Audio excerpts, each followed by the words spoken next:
Namaste everyone. Welcome to another presentation by the Hindu Pod.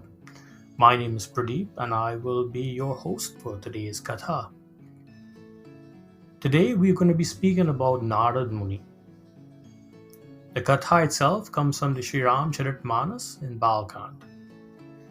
Narada Muni is considered to be the greatest devotee of Sri Vishnu. He is constantly glorifying the pastimes of the Lord.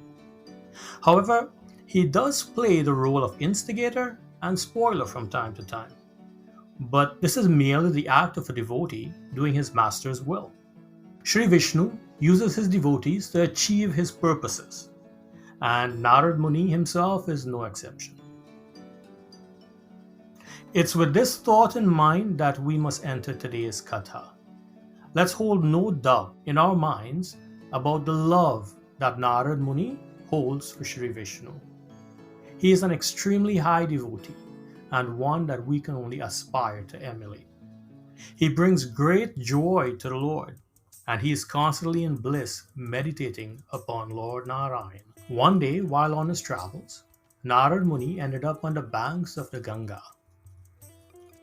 He was so engrossed in the thought of Hari that the curse that was given to him by Daksha was lifted. So he found that he could actually sit and relax. Lord Indra, seeing this, became worried. He started thinking that Narada is conspiring to overthrow him. So he decided that he would send Kamadeva, who is the god of love, to test Narada and to get Narada moving. Kamadev came and he created this giant Maya, this huge illusion of beautiful springs and flower trees, sweetly singing birds and butterflies. The atmosphere was cool and the air was fragrant. Kamadev was doing everything that he could to disturb Narada from thinking about Hari. When this didn't work, he commanded his beautiful nymphs to come forward and sing and dance in front of Narada, hoping that this would disturb him. In creating such a beautiful atmosphere, he thought that for sure he would be able to disturb Narada. However, Narada just sat there meditating upon the Lord. When Kamadev realized that he could not disturb Narada, he lifted the illusion and he prostrated before Narada and he begged his forgiveness. Narada blessed him and he left. Having been through this experience, having beaten Kamadev, Narada started thinking, my devotion to Hari is so great, not even Kamadev could disturb me. In this way, he started thinking, he started walking, and all the while his ego was building. He decided that he was going to go to Indralok, where all the demigods resided, and he was going to go and tell Lord Indra himself that he had beaten Kamadev. Upon his arrival to Indralok, he was greeted with great favor. All the demigods came around him and he started telling them the story, how difficult it was to beat Kamadev. And they told him, you should go and tell Lord Shiva. Lord Shiva would love to hear this. Hearing this, Narad Muni thought this was an excellent idea. So he turned and he headed towards Lord Shiva to tell him the story. Narada went to Kailash, chanting Narayan, Narayan. He bows to Lord Shiva, and Lord Shiva tells him, Narada, it is so nice to see you. Please come and tell me. To what do I owe this honor? Narada sat down and he started telling Lord Shiva about the tale of how he had beaten Kamadev. Lord Shiva listens and he smiles and he tells Narad Muni, Narada, this is such a great accomplishment that you have done. However, I must warn you, please do not repeat this to anyone, because repeating this shall be your downfall. He bowed his head in reverence and turned to go away. On his way, he decided he was going to go and tell his father, Lord Brahma. Upon telling Brahma the story of how he had beaten Kamadev, Lord Brahma congratulates him. He says, I am very proud of you, son. However, do not tell Hari his story. It boosts your ego. Please keep this to yourself. Upon hearing this, Narada Muni starts to think again. Okay, Shiva is jealous of me.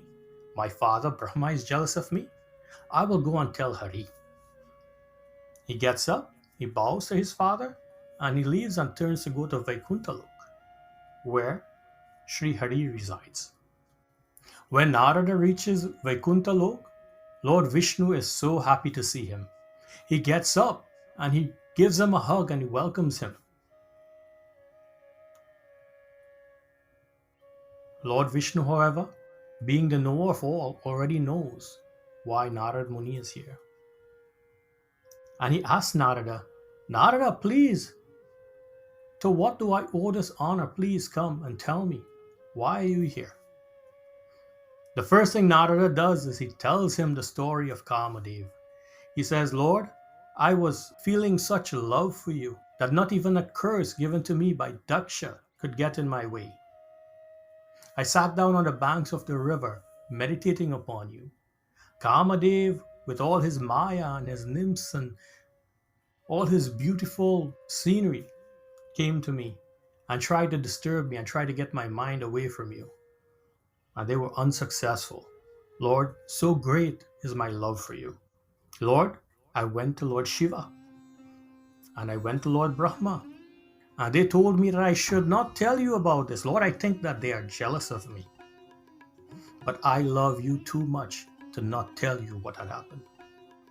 Lord Narayan said, Oh Narada, you don't worry. Self-delusion and pride and lust and arrogance disappear at the very thought of you. You don't worry about what they have to say. He told him, only the foolish and sinful men fall prey to Maya. Someone as wise and as noble as you, Narada, in this way, Lord Narayana starts to boost Narada's pride. Narada turns to Lord Narayan and bows his head. He says, Lord, it is only by your grace that I am so smart. Lord Vishnu smiles and he thinks, Narada's pride is overflowing now. Let me have some fun with him. I will teach him a lesson. The Lord loves his devotees and also loves to have fun with them. And he's fixing to have an epically fun time with Narada. Narada bowed his head and he turned to leave. And as he is leaving, Lord Vishnu started to set his plan into motion. With his power of Maya, he generated this beautiful city, 800 square miles large. Its buildings and its gardens were even more beautiful than those of Vaikuntha Lok, which was his own home. Its inhabitants were all beautiful, all of them looking like incarnations of Kamadev himself, the god of love. This kingdom was ruled by a king by the name of Raja Shilanidhi. He was a great and powerful king, even greater than Lord Indra himself. He had a daughter named Vishwamohini. Her beauty rivaled even the goddess Lakshmi. In reality, though, she was none other than Lord Vishnu himself, playing his part in the ruse. It so happened that she was preparing to choose her husband, and there were many powerful suitors at the kingdom. When Narada arrived, he was confused. He thinks to himself, I am the universal traveler, yet I have never seen this place. He entered the palace and he started asking everyone what it is that is happening. Why is this place so busy? Very soon he was brought up to speed. He arrived at the palace where the king already knew of him by reputation. He approached Narada, prostrated to him and gave him an exalted seat. He told Narada, Narada Muni, please tell me, what do you think of her? She is here and she is getting ready to choose her husband. Please tell me. Narada stood gazing at her. He had never seen such beauty. He immediately started to think about how great it would be to marry her himself. He thought about all that he would inherit and how powerful he would be. he immediately forgot his vow of celibacy, and he started to devise a plan in which he could marry this girl. He decided that he needed to have the looks and the charm of Lord Hari himself, so that when Vishwa Mohini saw him, she would immediately place the garland around his neck. But he thought to himself, I can go to Hari and I can ask him. Hari loves me and I am sure that he would do it. But it would take so long for me to go all the way there and come back. It would be better for me to call him here. So he put his hand together, he bowed his head, and he chanted a mantra. And immediately Lord Hari appeared in front of him. He pleaded with Lord Hari, telling him the story of Vishwa Mohini. He said, Lord, she is so beautiful. I must have her. Lord, I need a beauty on par with your own, and that is the only way I will be able to attract her.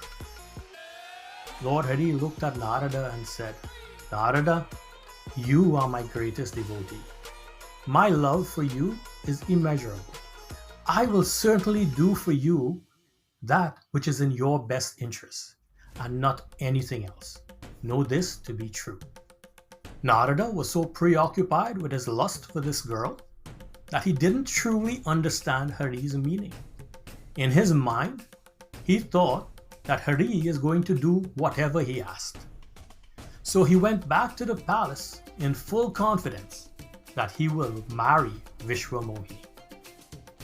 He walked into the great hall and looking at the other suitors, all of them in their greatest splendor, he thought to himself, these poor guys, they don't have a chance against me. Who can resist the charm of Hari? But what he didn't know was that in his own interest, Lord Narayana had made him hideous.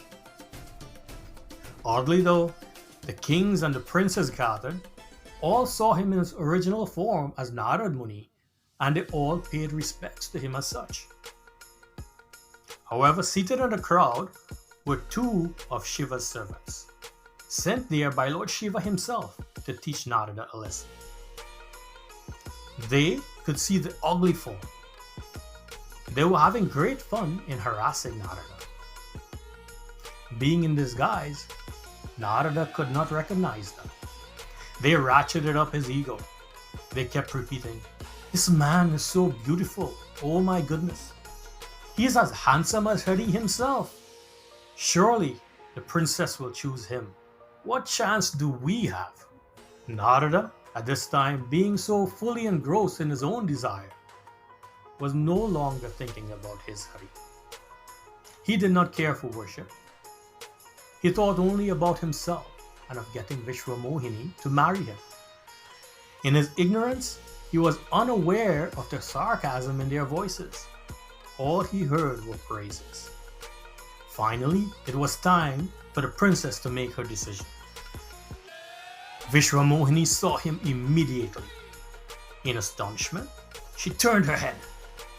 Who was this monkey that had showed up here seeking her hand in marriage? She was repulsed.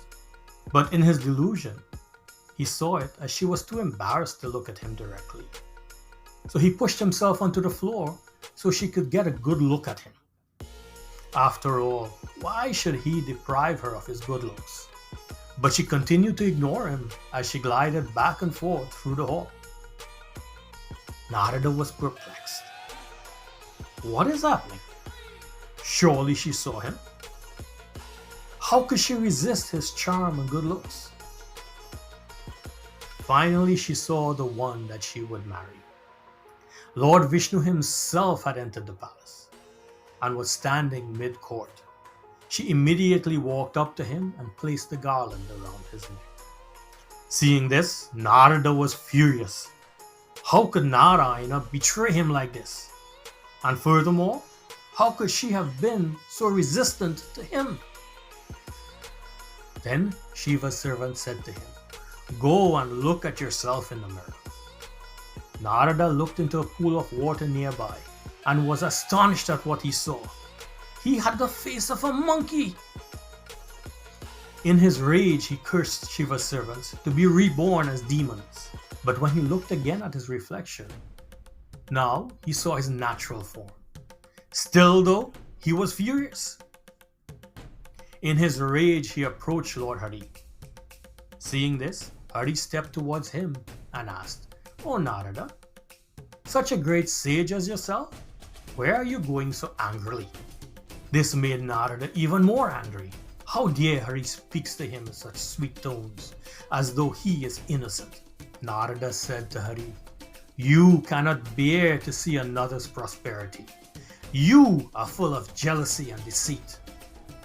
At the churning of the ocean, you tricked Shiva into drinking poison, and you drove him mad. You tricked the demons. You poisoned Shiva, and you kept Lakshmi and the Kaustuba gem for yourself. You answer to no one, so you think that you can do as you wish. But this time you have messed with fire, and now you will reap what you have sown. Just as you have cheated all these men and stolen the princess, so too shall you take the form of a man and lose your wife. And just as you have given me the form of a monkey, so too shall you ask monkeys for help to retrieve your wife. And just as I am suffering without my Vishwamohini, so too will you suffer for your wife." Lord Hari placed his hands together and gladly accepted the curse. He profusely apologized to Narada for making him upset and placing him in this situation. And finally, he lifted the illusion that Narada was under. Suddenly, it was all gone.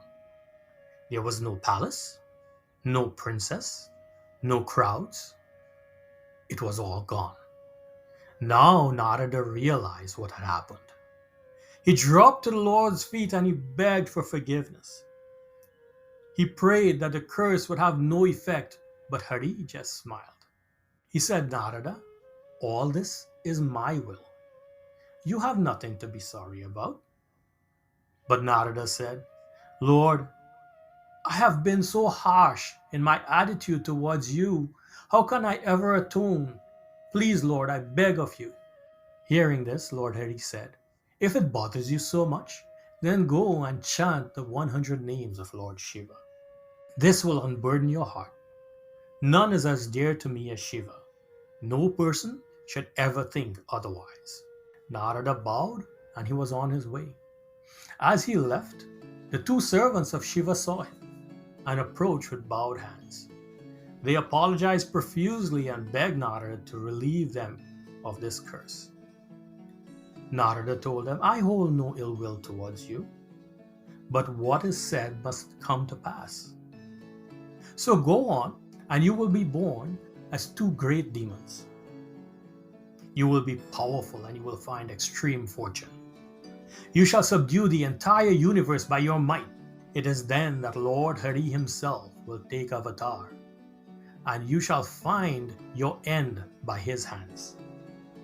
In this way you shall attain moksha, and you shall never return to this material world." In this way, Shri Ram took avatar in this cycle to destroy Ravana and Kumbhakarna. He took the form of a man, and he was assisted by monkeys to retrieve his wife, Mother Sita. Boliye Siyavar Ramchandra ki Jai.